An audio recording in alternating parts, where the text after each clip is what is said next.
तुमच्या इंग्रजीचा प्रचाराचा अर्धा भाग ते इंग्रजी यांना बोलता येत नाही आणि म्हणजे खरं धंगेकर आणि तुम्ही तुमच्या दोघांचे त्यांच्या शिक्षणाचा विषय निघाला तुमच्या इंग्रजीचा.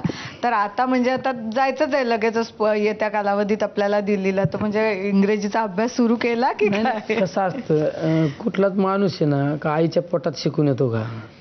त्या अनुभवाने शिकला जातो ना. आता इतके दिवस मला तर काही संबंध आला नाही ना इंग्रजी बोलायचा आणि कधी वाचायचा काही संबंध नाही आला. पण आता तिथं जर गरज पडली तर मला अभ्यास करावा लागेल ना, शिकावं लागेल ना. शेवट आता मला लोकांना रिझल्ट द्यायचा ना.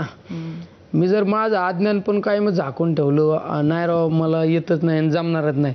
अहो ह्या जगात कुठलीच गोष्ट अशक्य नाही, कुठलीच गोष्ट अशक्य नाही. ही कॉन्फिडन्स माझ्या गाव आता म्हणून खासदार झालोय मी साहेब आपलं मॅडम. इंग्रजीला छोटा विषय त्याला काय लागत आहे.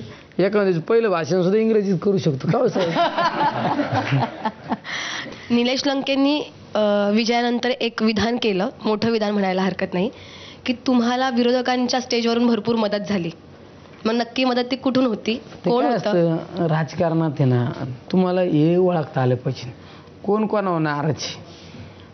तुमच्या समोरच्या विरोधी उमेदवारांना नाराज तुम्हाला सर्च करता आले ना. मधून मदत झाली म्हणायचं का? नाही मी त्यांचा विषय नाही.